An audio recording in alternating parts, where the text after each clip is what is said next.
এই লিফটে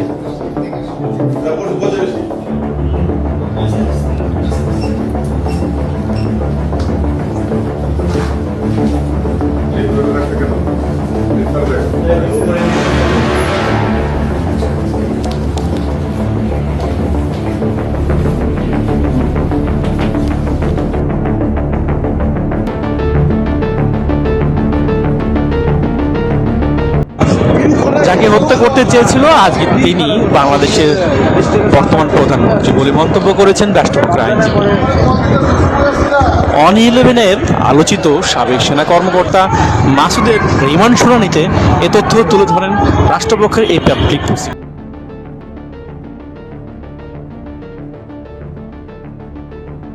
দর্শক বন্ধুরা, আপনারা শুরুতেই যে ফুটেজগুলো দেখলেন, তারা জেনতেন মানুষ নয়, তারা হচ্ছে ইতিহাসের পাতায় তাদের নাম লেখা থাকবে, যেমনটা লেখা হয়েছিল মীর জাফরদের, যেমনটা লেখা হয়েছিল পাকিস্তানি হানাদার বাহিনীদের। ঠিক তেমন ভাবে বাংলাদেশে যারাই এই পথে চলবে তাদের নাম ইতিহাসের পাতায় বড় বড় অক্ষরে লেখা হয়ে থাকবে, মিস নেই। বলছিলাম সাবেক সেনা কর্মকর্তাদের নিয়ে, বর্তমান এদেরকে বিএনপি সরকার সবাইকে একে একে গ্রেফতার করছে, যারা নাকি 5 আগস্টে আপনার আওয়ামী লীগ সরকারের বিরুদ্ধে পর্যন্ত আপনার কথা বলছিল যে শেখ হাসিনা সরকার ফ্যাসিস্ট। যখন নাকি তারা বুঝতে পারছে যে আওয়ামী লীগ সরকার আর থাকতে পারবে না, কাজেই এটাই সুযোগ আমরা আমাদের নিজস্ব যে চ্যাটটি আছে সেটি পরিবর্তন করে ফেলি, তাহলেই তো আমরা বেঁচে যাব, তাই না? তাদেরকে বিএনপি সরকার বেছে বেছে প্রত্যেকটাকে বর্তমান আইনের আওতায় নিয়ে আসতেছে। কিন্তু কেন? কারণটি হচ্ছে, আপনি শেখ হাসিনার সাথে যদি বেইমানি করতে পারেন, আপনি আমার সাথে করবেন না তার কি নিশ্চয়তা আছে? 17টা বছর আওয়ামী লীগ ছিল, আপনি তার সাথে বেইমানি করে ফেলেছেন, আর আমি তো আসছি মাত্র 1 মাস, শুক্র 8 দিন হয়েছে। আপনি আমার সাথে যে বেইমানি করবেন না তার কি গ্যারান্টি? এটাকে কেন্দ্র করেই বর্তমান আপনার বিএনপি সরকার সবাইকে একে একে গ্রেফতার করে নিচ্ছে, যারা নাকি আওয়ামী লীগ সরকারের সাথে জড়িত ছিল, যারা নাকি সাবেক, যারা নাকি 5 আগস্টে শেখ হাসিনার এগেনস্টে কথা বলেছে, জুলাই এই গণঅভ্যুত্থান তথাকথিত তাদের হয়ে আপনার শেখ হাসিনার বিরুদ্ধে লড়াই করে গিয়েছে। কোন মোমেন্টে? আপনার 3 আগস্ট, 2 আগস্ট, 5 আগস্টের ঠিক 2-1 দিন আগে। এই যে তাদের 2-1 দিনের আপনার পরিবর্তন, এদেরকে বর্তমান বেছে বেছে বিএনপি সরকার গ্রেফতার করে নিচ্ছে। এখন আরো অনেকের লিস্ট আছে, এর ভিতরে কি সেনাপ্রধানও আছে নাকি? মিস্টার ওয়াকারুজ্জামান, হ্যাঁ, উনি তো সেনাপ্রধান, তাই না? উনি তো আপনার বা ওনার আন্ডারেই তো ইউনূস সরকারের এই তথাকথিত সরকার গঠিত হয়েছিল, তাই তো? তাহলে সেনা প্রধানও কি গ্রেফতার হবে?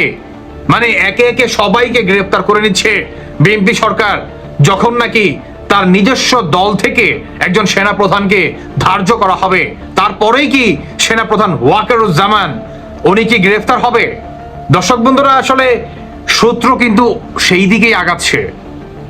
বিএনপি সরকার একে একে যেভাবে তার স্টেপগুলো নিচ্ছে, আকার ইঙ্গিত কিন্তু সেদিকেই দিচ্ছে যে ওয়াকারুজ্জামান তিনিও এটা থেকে ছাড় পাবে না।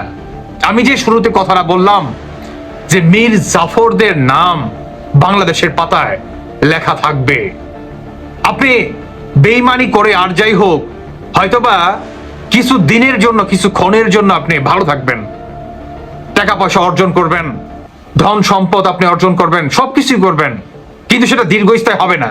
তার জলজান্ত প্রমাণ বর্তমান এই জেনারেলদের দিকে তাকালেই কিন্তু বোঝা যায়।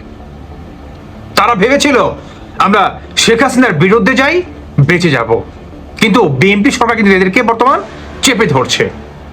তবে এটা ভালো, আবার চরম খারাপও। খারাপটা কি জানেন?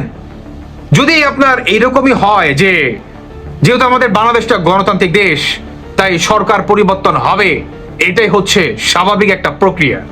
কাজেই এই যে আইন শৃঙ্খলা বাহিনীতে, আপনার সেনাবাহিনীতে, পুলিশে, আনসারে, বিজিবিতে, নৌবাহিনীতে যারাই আসবে, তারা যদি কোনো একটা বড় একটা পদ পদবি আপনার হোল্ড করে বা তাদেরকে দেওয়া হয়, তখন তারা কিন্তু টেনশনে পড়ে যাবে যে এই যে বিএনপি সরকার পতন হলে তখন আবার আওয়ামী লীগ সরকার আমাকে চেপে ধরবে।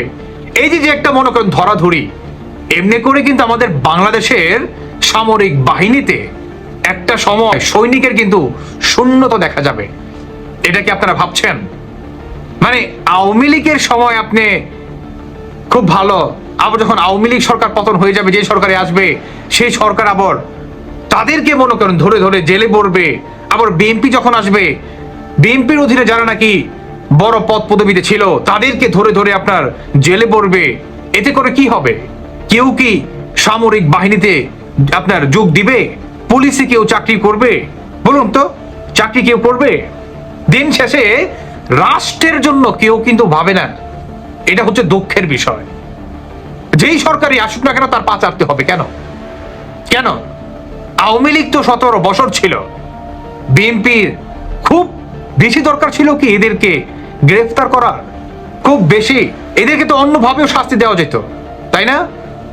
এটা কিন্তু এইটারই একটা মেসেজ দেয়, কিন্তু আপনি কিন্তু কোনোভাবে এটা ইগনোর করতে পারবেন না। এই যে বিএনপি সরকার এখন আওয়ামী লীগের আমলে যারা নাকি আপনার বড় বড় পদ পদবিতে ছিল তাদেরকে গ্রেফতার করছে, আবার আওয়ামী লীগ সরকার আসলে বিএনপি যাকে বসাবে তাকে আবার গ্রেফতার করবে। এমনি এমনি কিন্তু পুরো বাংলাদেশে কিন্তু সৈনিকের কিন্তু ছিটা ফুটো থাকবে না, এটা মাথায় রাখেন। কেমন? তবে হ্যাঁ, এখন দেখার বিষয় সেনা প্রধান মিস্টার ওয়াকার উনি গ্রেফতার হয় কিনা। দর্শক বন্ধুরা, আপনারা কি মনে করছেন? বাকিটা আপনাদের ব্যক্তিগত মতামত অবশ্যই জানিয়ে যাবেন। ভালো থাকুন সবাই। আল্লাহ হাফেজ। আসসালামু আলাইকুম।